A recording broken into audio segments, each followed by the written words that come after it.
Ayan ang aming munting halaman sa aming bakuran. May siresa kami. Maliit pa siya pero may mga bunga na yan. Ayan siya ang kanyang mga bunga. Gamay-gamay pa lang siya. Ayan, mayroon na siya dito. Pabunga na siguro yan. Ayan siya. Oh. May mga hinog na din yan. Mama. Kung tamaan. Ayan.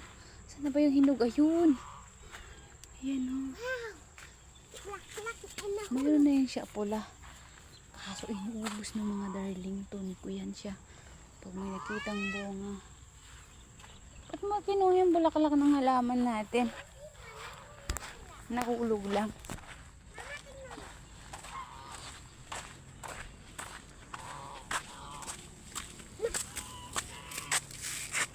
Bulaklak. Yung isa natin dito wala akong bulaklak. Ito madami siya. Walang ano siya ang pangalan nito? Ito eh, gamot daw to sa ano eh. Hinog na mama. Para siyang lansones. Ayan ang hinog niya. Oh, ganda. Yan ang halamanis. Kalat ng munting bakod namin. Mama, may anak na bulaklak. Mama, bulaklak niya. Begin niyang reding orange de. Orange bulaklak nito be, ganda. Ang ganda yan.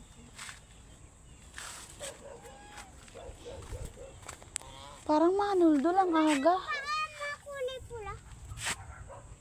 Yan siya. Nagustuhan ko tong bunga nito. Parang siyang lansones.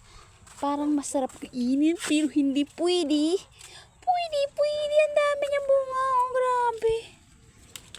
Uy, ba't mo pinitas yung hinog?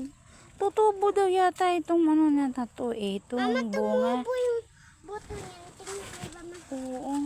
Tumutubo daw yan. Pag brown na siya, pwede mo siyang kunin. Dito. At saka ayan ang aming flowers na nalanta. Mama, tingnan mo daw. Saan ako pupunta? Ano na yan? Ayan siya. Ang aming isa pang halamanis. Yan. Very nice. Ganda niya oh. Kahit konti lang ang halamanis, okay lang.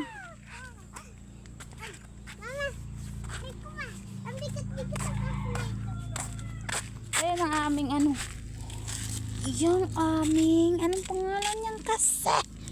Kalimutan ko.